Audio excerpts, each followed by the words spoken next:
some new faces here. So tonight we're going to talk about dying. Something we all have to do. And it's kind of funny we have to talk about this because we've done it so many times. But somehow we just don't remember. So we have to talk a little bit about the death and dying process from the Tibetan Buddhist point of view. And this is a talk that Veronica requested that I give, and specifically on the dissolution of the elements in the dying process. So this is assuming that we understand that we are made of the 5 elements. Yesterday's talk on the mandala, we talked a little bit about the elements. So from this worldview, it's seen that our bodies are made out of earth, water, fire, air, and space. The earth element is the solidity of the body, the bones, the flesh. That's what gives us support and strength. That's the earth quality or the earth element of the body. The water element of the body is the fluids of the body, the blood, the lymph. The fluids of the body is the water element. The fire element is the heat of the body, our temperature. If we're dead, there's no heat in the body, right? The air element is the breath. It's also the movement of nerve impulses, or movement in general, moving our limbs, walking, that's all considered an air element activity.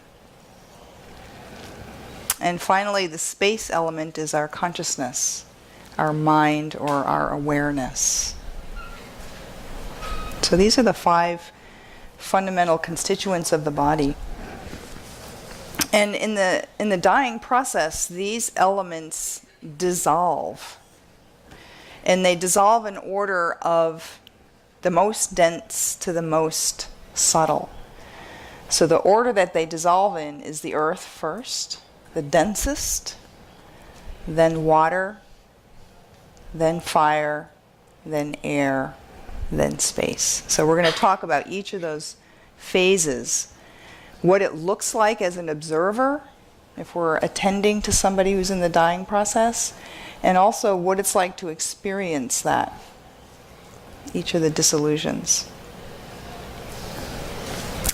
But the other thing that we have to talk about a little bit is our subtle body, because the dissolution process is actually the dissolution of our subtle energies in the body, and the elements are dependent on that. So when we die, when our physical body dies, the subtle energies are dissolving and leaving the body, and there's all these physical signs. So we have to talk a little bit about that. The subtle body, the energy body, and some of you may be familiar with this idea. So besides our physical body, or what my teacher calls our meat body, is a body that we can't see, but some of us can see it, and we can certainly observe and feel this body. And the body is made up of a system of winds, or energy, or prana. In Tibetan, they use the word wind, or lung. So in English, it gets translated as winds. So if you read Tibetan medical texts or tantric texts, they'll talk about the winds. But they're talking about prana, for those of you who are familiar with that word.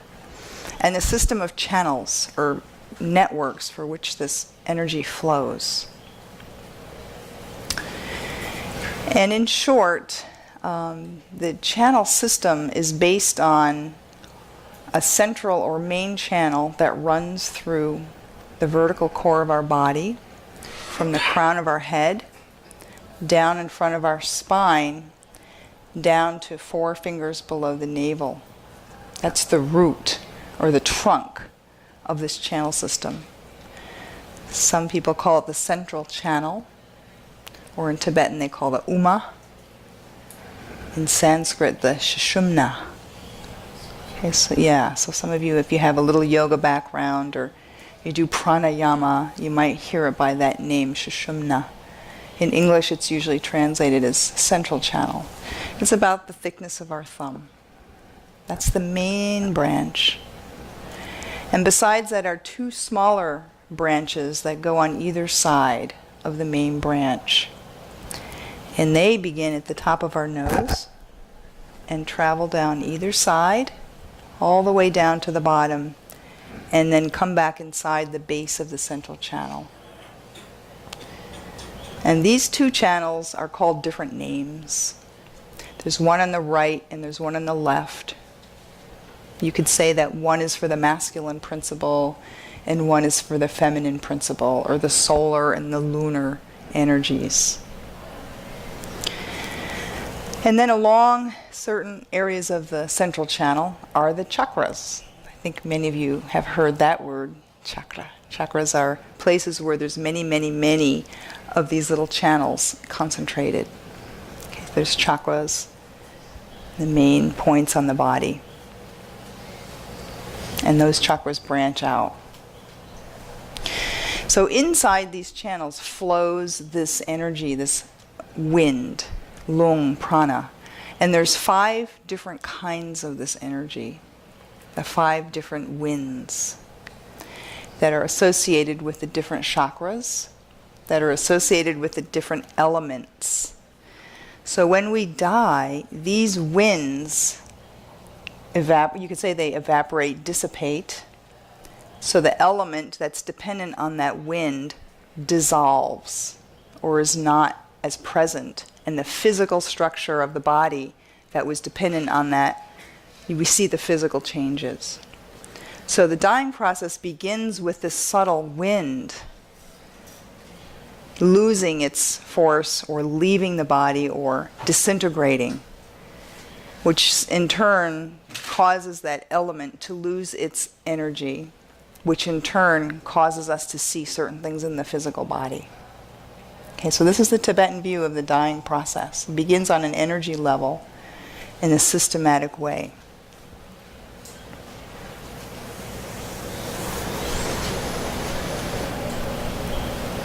Okay, so the first element to dissolve is the earth element. And when the earth element dissolves, this can actually take a long time in a person who's maybe elderly, is not particularly sick, and maybe dies of natural causes.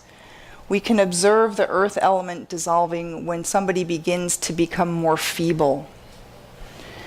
Their body becomes weak. They might shrink, actually physically shrink. Suddenly, seems like somebody shrinks. They're not as active anymore. They don't want to walk around. They don't want to do anything. They don't have energy. They might start to feel fear because there's a sense of the ground beneath them giving way. So they have more fear. All these are kind of behaviors that you start to see in some elderly people. And they're not particularly dying at that time. We wouldn't say that they were dying, but actually the earth element is starting to dissolve, and they're starting to show these signs of weakness, of fear, of their body shrinking, their body becoming more feeble, maybe shaking. They don't have strength, they don't have energy. So this is a sign that the earth element is starting to dissolve, and for some people this might go on for years. I watched this in my grandfather, for example. He died at the age of 98. And he was a very tall man, 6'3". And in a matter of a year, he shrunk. And suddenly he changed. He wasn't active. He wasn't independent anymore. He had to be put in a nursing home, for example. He became more disoriented. And I could tell that this is the earth element is now starting to dissolve. When the earth element dissolves, the wind that flows from the navel chakra down through the legs, that's called the downward voiding wind. Okay, this is one of the 5 winds, begins to dissolve. Right? So this is the energy where we get our groundedness, where we make that connection with the earth. begins to dissolve. So we begin to lose the connection with the physical earth. And the navel chakra, the chakra at the lower end of the body, begins to dissolve. So other things that we start seeing is a loss of appetite, for example. They're not so interested in eating anymore. They might not make the effort to cook for themselves, or they just might not like the same foods that they liked. This is a sign that the navel chakra is beginning to dissolve. And that downward, that wind that moves down the body is beginning to weaken. The sense organs, we have the 5 senses that are also related to the 5 winds and the 5 elements and the 5 chakras. And the sense is the eye, vision, seeing. So their vision starts to get much weaker.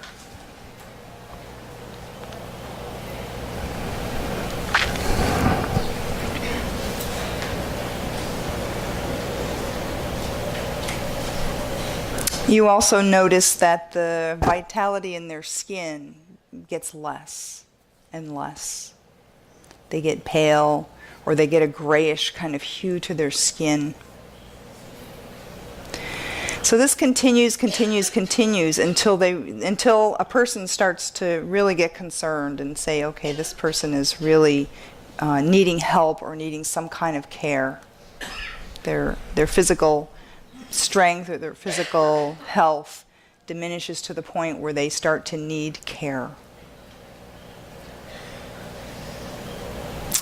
Their experience, one of their experiences is one of fear, because they start to feel the ground beneath them, their solidity beginning to dissolve, even though they wouldn't describe it that way.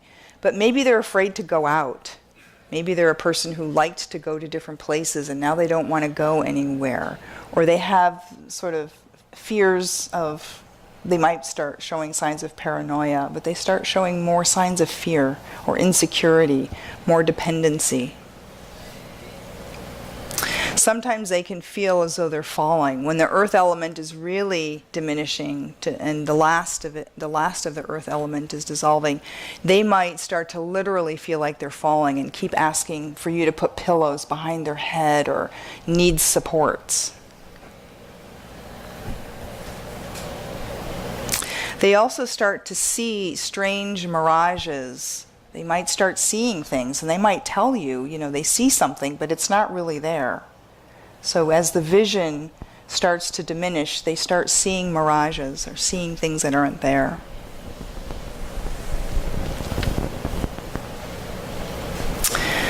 Then as the earth element and that wind that is associated with it, the downward voiding wind and the navel chakra, complete their stage of dissolution, the water element then starts to be the predominant element, because the earth element is now depleted so much. Now the water element comes in, and we start noticing the shift to water element dissolution. By this time, a person is probably bedbound. This may be a person in hospice or a person who has been considered terminally ill. They're probably bedbound, not moving around a lot anymore. The water element is dependent on the wind that is stationed in the heart chakra. It's called the life-holding wind. So the heart chakra begins to dissolve.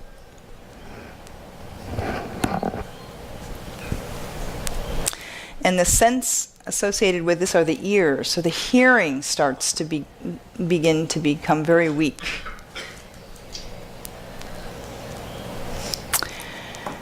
And because the water element is dissolving, they're thirsty a lot.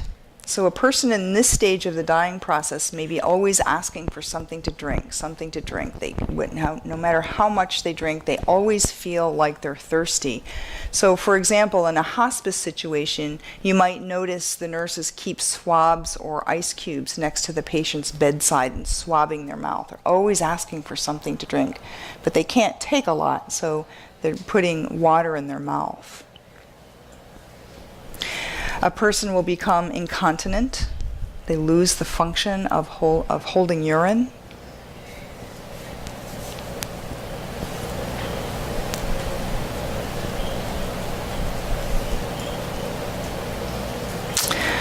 They're not recognizing, usually not recognizing their loved ones.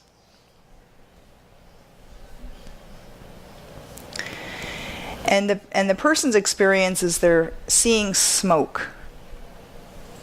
This is the mirage turns into a smoky appearance. They're feeling thirsty, they feel dry, and they're seeing smoke. And if they're talking, they're always asking for some water, something to drink. They may not hear you. If you're at their bedside and you're talking with them, they may not hear you. And they may not recognize you.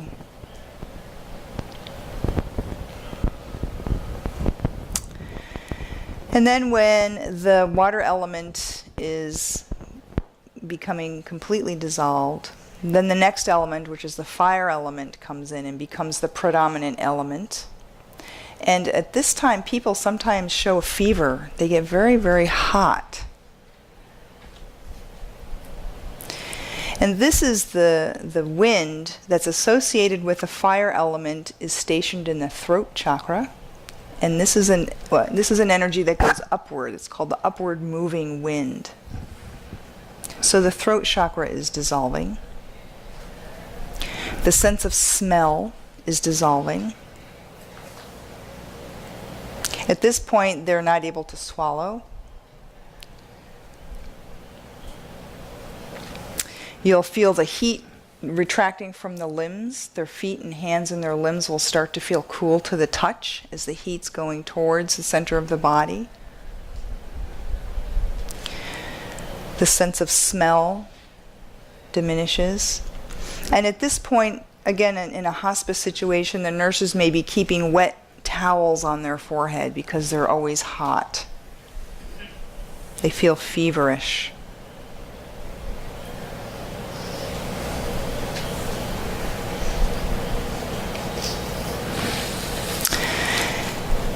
And when the fire element and the wind associated with the fire element in the chakra that supports the wind is completely dissolved, then finally we have the air element. And the air element dissolution is very obvious when a person is in this stage, because this is when they are having the Cheyne-Stokes type of breathing, the death rattle. Their respiration is very irregular. They may go for long periods of time between breaths. They're in the threshold of dying. This is the air element dissolving.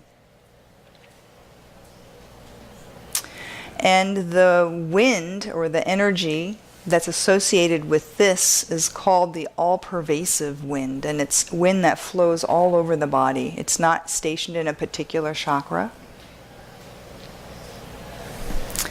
And the sense that is dissolving this is the sense of taste.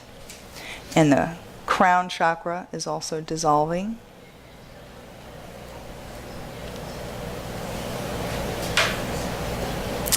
At this point, a person is non-verbal, is not usually aware of what's going on around them. And finally, when the person has their last breath, which we call death, is when the air element has finished its dissolution. And so from a Western point of view, we call that death. But from this point of view, it's not completely death, because we still have one more element to go. We still have the most subtle element, the space element, which hasn't dissolved yet. So in some cultures, for example, the Tibetans and some cultures in Asia, and I think some other cultures around the world, after a person is clinically dead, they leave the body undisturbed for several days so that this final process can complete itself. But in a lot of places in the West, we don't have this idea. And as soon as a person is pronounced dead, they're taken to the morgue and sometimes cremated very quickly. So there's a lot of places that are now taking another look at this. And more, there are places that are willing to allow a person's body to be unremoved for longer periods of time if the family requests it. So the fifth, the space element dissolving is really the mind dissolving, right? The space element is associated with the mind or our awareness. And this dissolution is the final dissolution of these two side channels that I talked about. First, all the chakras have dissolved. And we still have the central channel and these two side channels. So the space dissolution is the two side channels becoming absorbed into the central channel.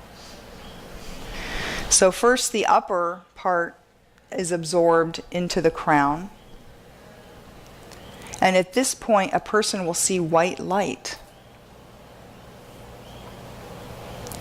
And then the lower part, those two side channels are absorbed into the central channel, and the person will see red light. This is what the person who's dying is experiencing. First, a white light, because that's being absorbed into the crown chakra. And then when the bottom part is absorbed, they see red light. And the final stage of death is when these two white and red lights come into the heart chakra, into the heart, and dissolve into the most subtle part of the central channel. Then the consciousness splits from the physical support of the body and will migrate to another incarnation. So that's the definition of death in this tradition, is when the consciousness finally leaves from the heart chakra, and usually it leaves out the top of the head, but not always. And that takes about 3 days for that to happen. After the air element has dissolved, the person has stopped breathing, is usually pronounced dead. Then there's this subtle dissolution of the subtle parts of the core of the subtle body dissolving into the central channel. The experience of the white light, the red light, and then the two coming into the heart. And then the person goes unconscious. The person who has died is unconscious. They're not aware of anything at that point.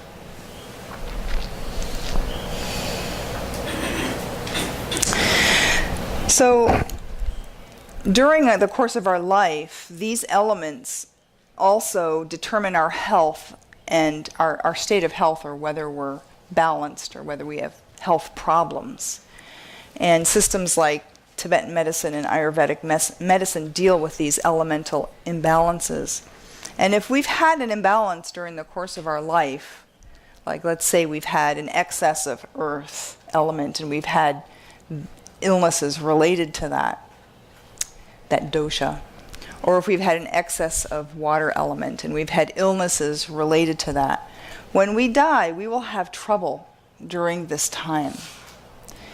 So if you've had an excess of earth element illnesses, when you go through the earth element dissolution at the time of death, you'll struggle. And this is where you see people really having a hard time.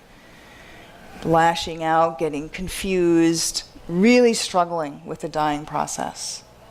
Or if they're in the water element process and they're struggling, they're yelling out, they're fighting. And it's because they had an imbalance of that element during the course of their life. So practitioners who are aware of this process can do things at that point to help smooth that, to help with restoring balance so that they can go through that dissolution more quickly.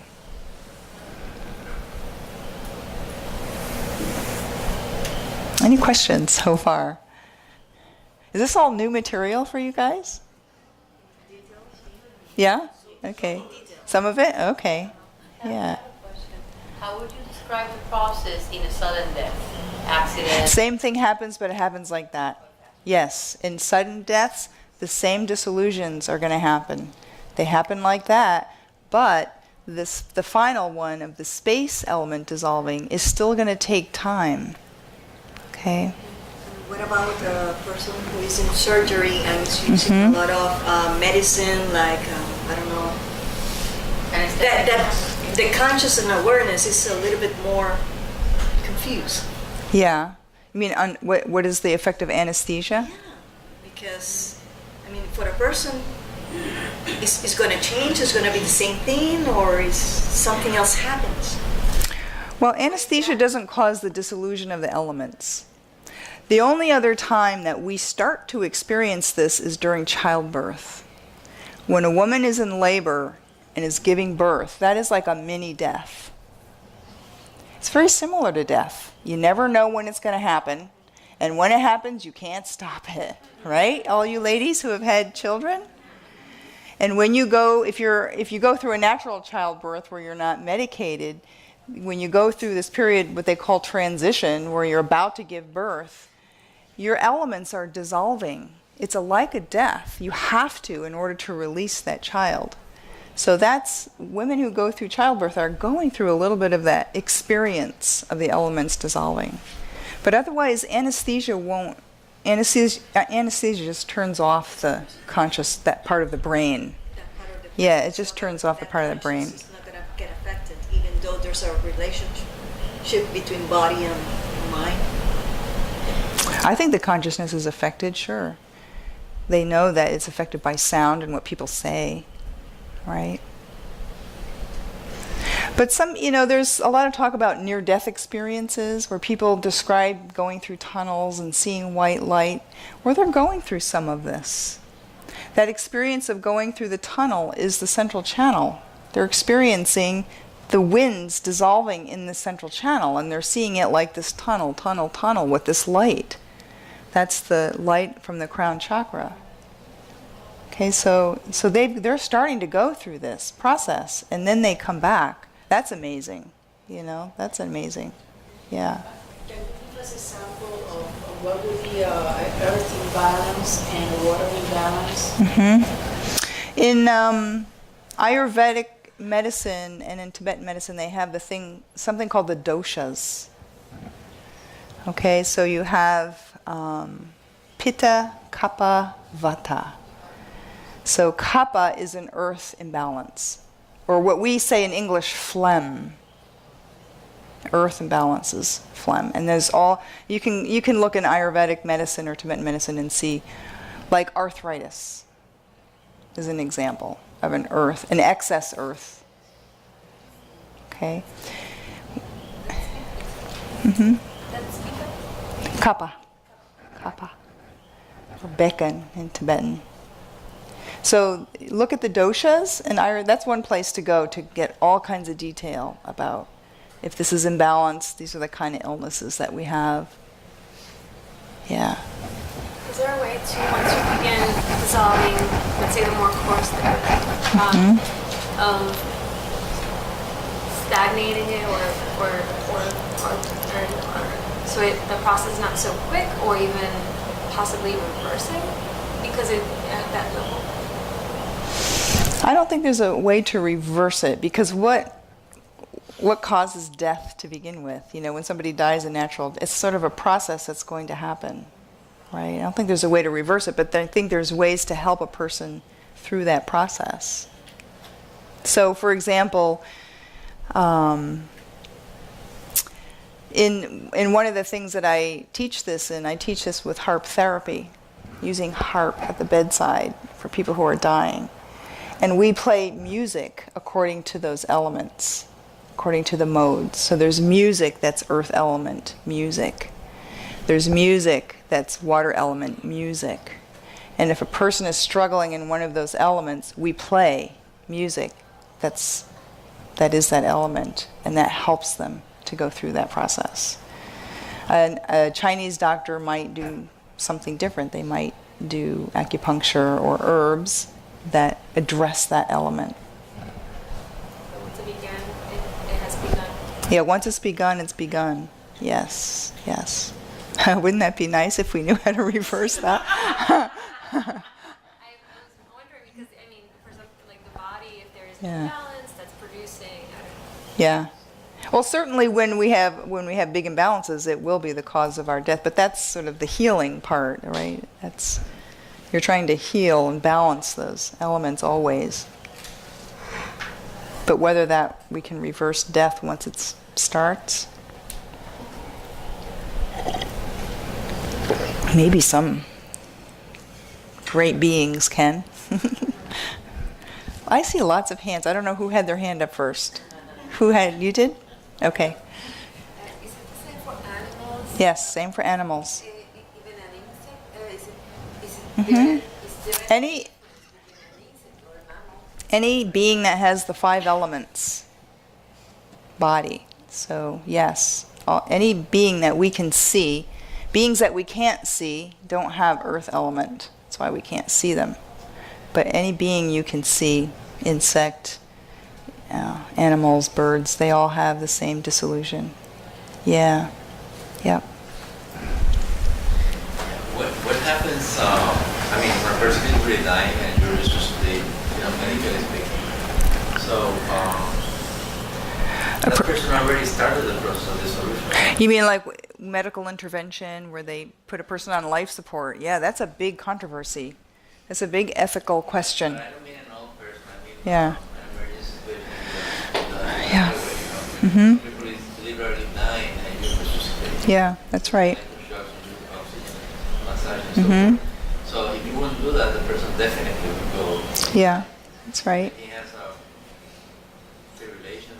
Mm-hmm. Way to go back except there is an intervention. So how would that? The person already will start the solution and that process, I guess. Yeah. And, it's interesting to see it's reversing. It's a really interesting question. And it's going to take doctors who are really familiar with this model to observe that. It's a really interesting question. But I think that we're probably catching it at the beginning stage of the dissolution with something like that. I think once a person is in fire going into air, it's really hard to reverse that. It probably depends on that. If Yeah. it's successful. Yeah.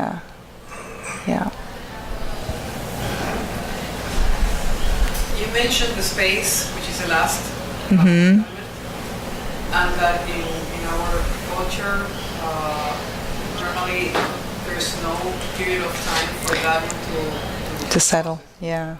Then what happens?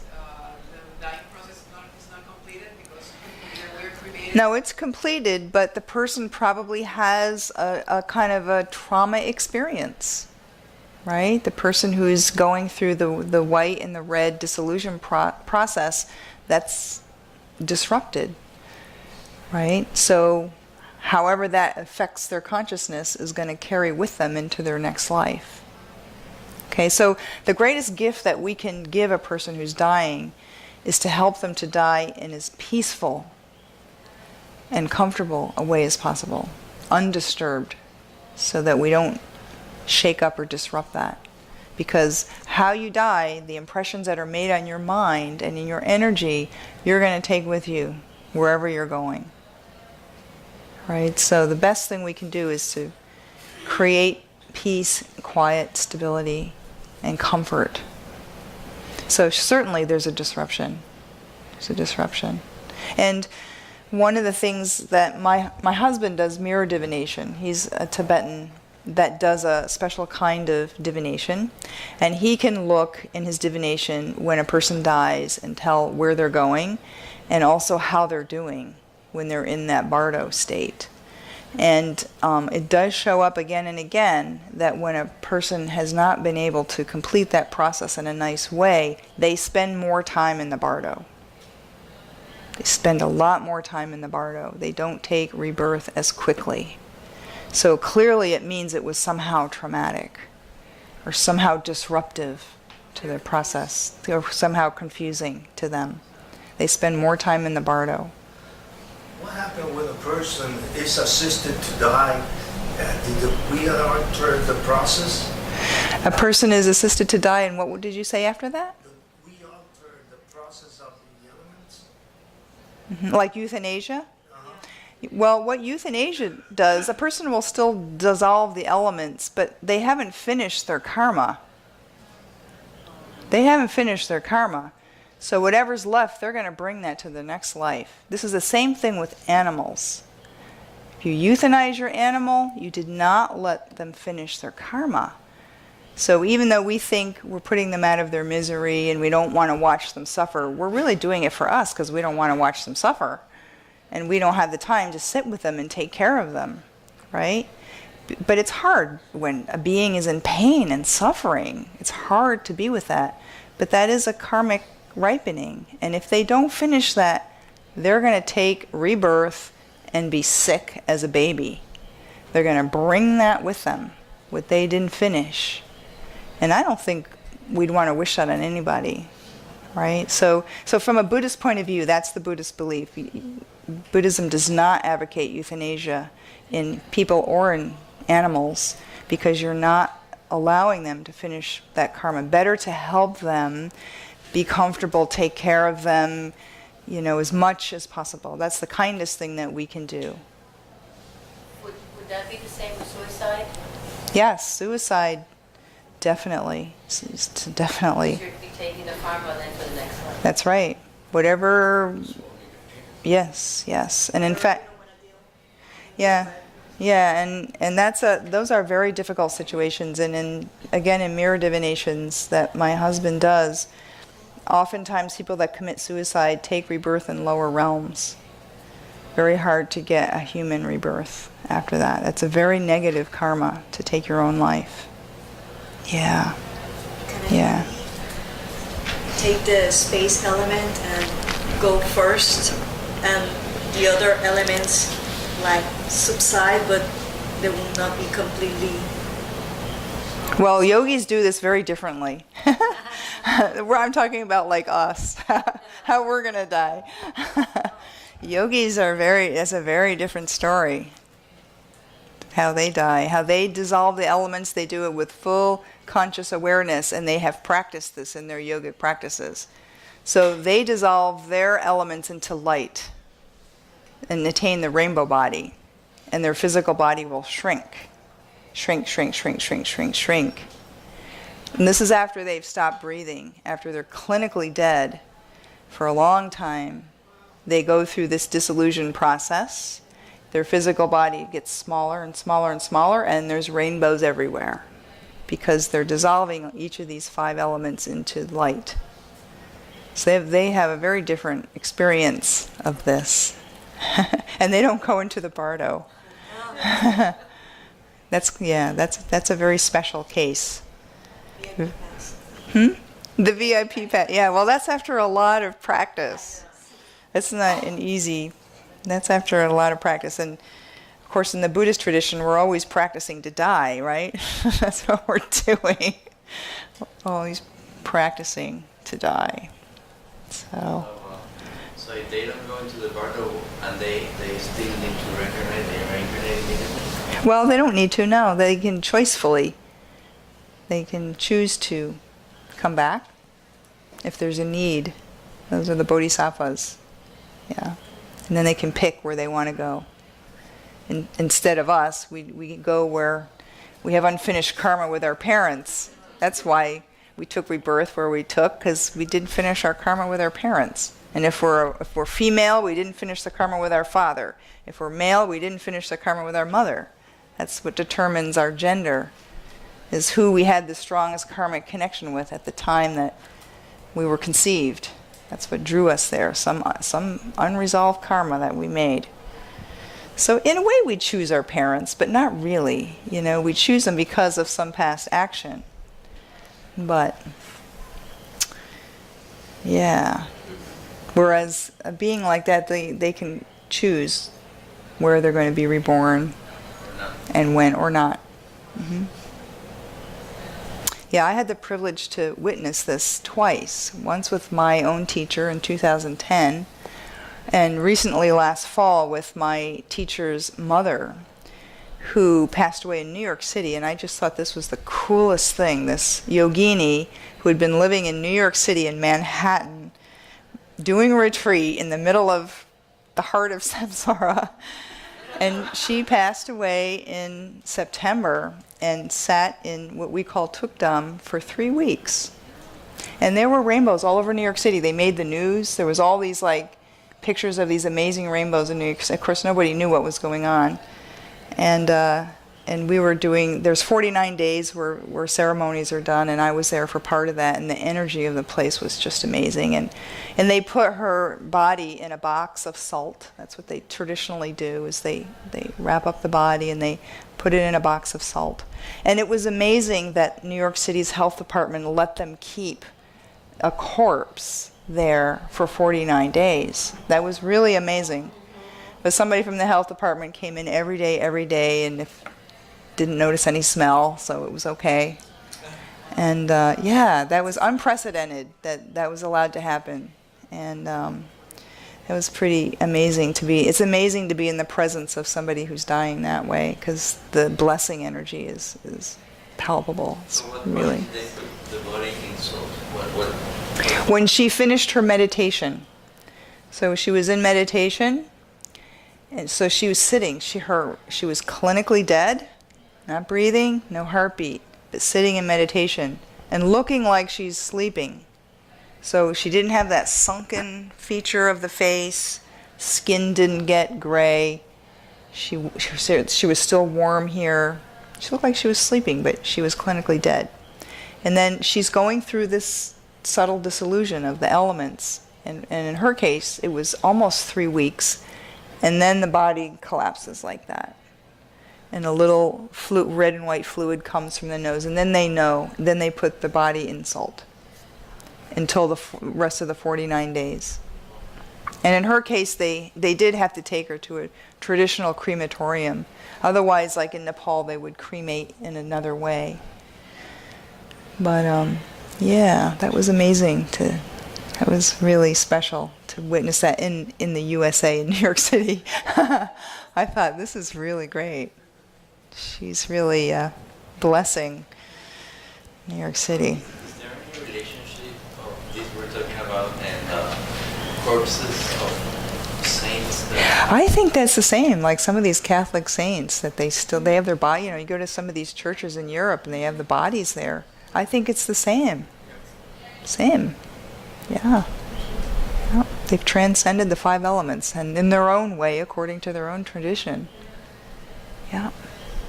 There was, about 10 years ago, my husband was invited to speak at the Institute of Noetic Sciences in California, and they were doing a symposium on the rainbow body. And he was invited to give a talk on his perspective from the Tibetan Buddhist point of view. And there was a Catholic priest there. I can't remember his name. But he was really fascinated about this Tibetan rainbow body phenomena and had gone to Tibet to study, to talk with lamas and learn Tibetan. And he was convinced that this was Jesus' ascension. It was a rainbow body. He was convinced that they were the same thing. And so he presented something at the Institute of Noetic Sciences trying to draw parallels between the Catholic tradition and what they noticed in the rainbow body tradition. And then the Catholic Church told him to stop. We didn't hear from him after that, but yeah, I think there's definitely correlations there, absolutely. Mm-hmm. Many of us who are studying Buddhism and practicing, our families are not into this. Yeah, sure. And there may be moments when one would like them to understand this for our own death or for others. Yeah. But it's not a reality, and there may be screaming or yelling or crying. So as a practitioner, what do you do? As a practitioner, what do you do if you're attending a family member? Control the elements, other than, and now with this consciousness, one is more aware of the importance of telling our family. Right. What will happen. That's right, and you observing and learning the signs, and then you can help people understand that this is why this is happening and this is what they're experiencing. But again, it comes down to, when somebody's dying, that's not the time to try to convert them to some other belief system, right? You've got to do what they want, whatever they want, whatever they need in that moment. To be there, to be the thing that people want the most is to feel support, to feel somebody's there, to try to address whatever emotional things are coming up, in whatever way. And besides that, for us Buddhist practitioners, there's all kinds of ceremonies and prayers and things to do, and they don't have to know that you're doing them. Okay, there's all kinds of things in our tradition to recite to help them take a better rebirth, to ease the process after they pass away. If you have them cremated, there's all kinds of things to do with their ashes that helps them take a better rebirth. Helps them in the bardo. There's lots of things to do to help them in the bardo. Many, many things we can do, and they don't have to know that we're doing that.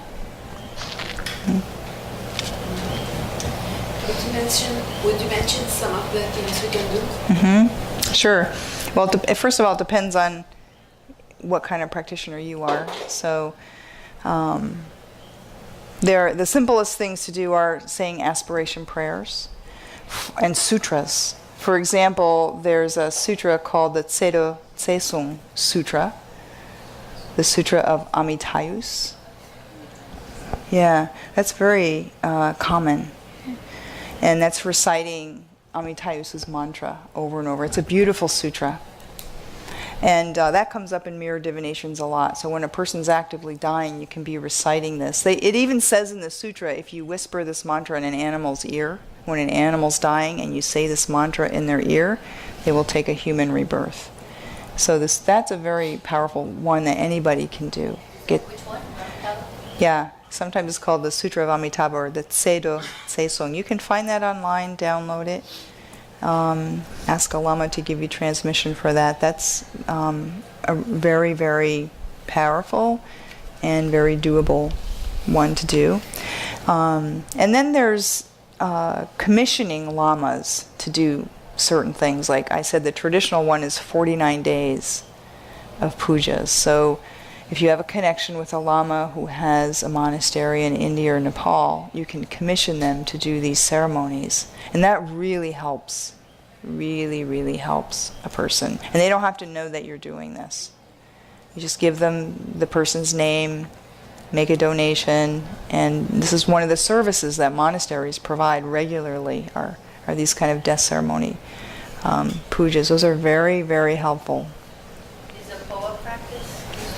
POA practice, if you have a good practitioner who can really do POA at the time that they die, it has to be the right time. So, for instance... Can you explain the practice a little for those who are... Sure. POA is a practice where the consciousness at that final stage of the space element dissolving is ejected out of the person's central channel and sent to a pure land. So they can avoid being in the bardo. They can avoid all this migrating and taking rebirth. This is a very special practice that very skilled yogis can perform on people.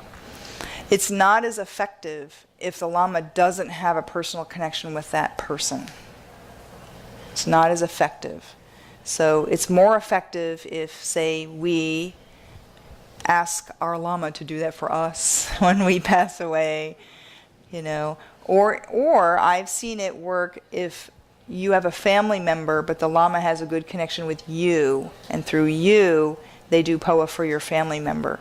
But if they have no connection with the person whatsoever, it's not as effective. It's not as effective. And it requires somebody who's really skilled at doing it. So, and they usually have to be right there with that person. Okay, so if you have the good fortune to find a Lama at that time when the person's passing away. So I have seen it happen in the West where somebody's dying, somebody's in hospice, and they have a connection with a Lama, and they keep in contact, and so the family members are able to tell the Lama, okay, we're getting very close, and the Lama's available to do POA. It definitely has happened. We got to line up all those conditions. Mm-hmm. Is it really important to touch the crown when the moment is... I wouldn't. Some people who say do that, and some people say don't do that. Yeah. My personal experience when a person is on the verge of death is don't touch the crown. Yeah. Don't touch them at all? Well, you can touch them if you're holding their hand or however you've been relating to them. You know, I don't know, there's a million variations of that, but yeah, it's not necessary. I think the idea is touch their crown so their consciousness will leave out their crown. Yeah. That won't make their consciousness leave out their crown, leave out of the crown. That has to do with their karma. Yeah. So, yeah. Another question that comes up is if you're a practitioner and Yeah. you're dying, Yeah. but your family is really not into this. Uh-huh. That's a discussion you need to have with your family long before you die. Really. In writing, too. Absolutely. I think we have to start more Buddhist hospices, personally. Yeah, so that your wishes can be respected. It's important to respect a person's beliefs at the time of death. So really good hospices will do that, so it's really, really important. You don't want to disturb their mind or create stress at that time. I mean, but you can get prepared to that. Excuse me? I mean, if there's no way you can convince your family, Yeah. you can work it with yourself so that, it doesn't affect you. You just understand them, let them be. You can try. Yeah. That's very interesting because when you had a trauma, when you have a trauma and you're struggling and you are a Buddhist practitioner, those are moments when you even forget what you say, right? Because you're That's right. still in the path. Yeah. So for me, it's like those moments of practice of when it's really going to happen. Yeah. So you really need somebody to help you through that. You do. And we don't know how we're going to die. That's the thing. We can prepare and prepare, but we really don't know how we're going to die. And when. So a good practitioner is always prepared, right? And then we get to see the moments when we really weren't. Like those times when you're on a flight, and then suddenly like you're hitting turbulence and it's, it's like, yeah, then you realize how helpless you really are. You think about those people that were, the people that were recently killed in France and what they must have gone through. I think about that and I think, would I have been able to hold the space in that moment? I wonder about that. I wonder about how strong my practice would be in a situation like that. I use that for fuel for my practice. Because we don't know how we're going to die. Gosh, there's a million, trillion ways to die. So... Have you had experience with a dream yoga as a preparation for death? No. There's a practice called Bardo in the yogas that is a direct, but all practices are preparation for death, actually. All practices are mindfulness. Yeah. Yeah. Yeah. I had an experience which was very long ago, and I still learn from that experience because it was a dying person. Yeah. She was a woman, and she was pretty young. She was about 46 years old, and she was in the hospital because of irreversible asthma. And so it just happened I was on duty that night, and the nurse called me to go to see the patient because she was restless. So I went to her, and she was kind of almost sitting because she had her bed raised, because of the respiratory problem. And I talked to her. I said, "Are you all right?" And she said, "No, I'm not all right." So, can I help you? She said she was looking. She was staring. She didn't look. She was staring. Like that part of the vision part. She was dissolving. And she just stared at the window or something. She stared. And then I said, "Well, okay." She said, "Don't leave, don't leave." Then she didn't look at me, but she didn't So I went back to her and she said, I'm so hot, I'm so hot. There was no hot or it was cool, it was everything. So she wanted me to put the fan on her. So that's another part of the step. Now I'm saying all of this. But at that moment, there was a moment she was so restless and she so fear. She had so much fear. So I didn't have any knowledge except hold her hand and say, don't worry. What are you seeing something? And she said, oh yes, I'm seeing it. You say, well, just look at it. You know, isn't it pretty? Then I just started doing it, you know. Yeah. And I said, and then she says, I'm kind of leaving. And I say, well, no. I don't remember the words I said, but I said something like, well, go floating, you know, enjoy the process, you know. that was the only thing. And she died holding my hands. You know? Yeah. But that was a big reflection for me afterwards because I'm a physician. Yeah. I should be, you know, pounding her hard and, you know, doing to her. That was a normal thing in the hospital. So I didn't do any of that, but I was not feeling that was right because she was already in this process. I didn't have any knowledge, but I had the feeling. You use your intuition. That I had Yeah. to help her. Yeah. And my superiors questioned what I did. Oh. But they were not there, so they would not. Yeah. What was happening. Yeah. It was very fast. I mean, I think it was one. Since I was called by a nurse until she died, I think it was no more than maybe 25 to 30 minutes. And she went through all these processes very fast. And I'm still learning from that experience. So I just wonder where she is or what she is, what the process was and everything. How wonderful you were there for her. Otherwise, she would have been alone. Yes, it was. Yeah. She would be with two. Yeah. Yeah. The other thing I remember is my father died some years ago, and the whole family we were with him all the time. And then he had this process of, you know, breathing less, breathing, you know, more regularly. Yeah. And then it was very late and we were very tired, so we went to sleep with him, you know, staying the same. And then one of my sisters, she was awake and she said, I think he's leaving right now. So we went around him and started praying, you know, thinking that. But the only thing I regret was that I didn't know about this other after physical death. That we immediately took him to the pathology department. Yeah. It was in the hospital. Yeah. So That is. process that we, you know, my sister and me, myself, you know, put all the things and put them on the freezer. Yeah. So, sorry, Dad. Yeah. I think that's probably the one thing, if we change anything, you know, or request anything for our own death to be left alone for a couple days after, that's the one thing to try to make a change in that will really benefit. More than one day, but it was in the freezer. That's okay.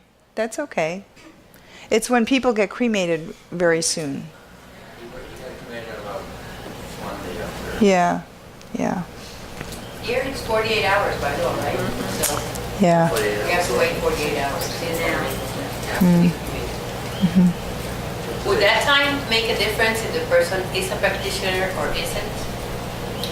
Or it wouldn't? It depends on how the dissolution went. It's hard to say. It's so variable. Just because somebody's a good practitioner doesn't mean they die in a good way. And I think things like if somebody is, has cancer and is using morphine, for example, it's going to affect a person's mental alertness and things like that. That's why a lot of Yeah. Buddhists reject using Yes. Yeah, because they want to be aware. That's right. It's a tough call. It is a tough call. Yeah. It is. And in the end, we have to respect the person who's dying and what they want and need in that moment. Yeah. Any other questions?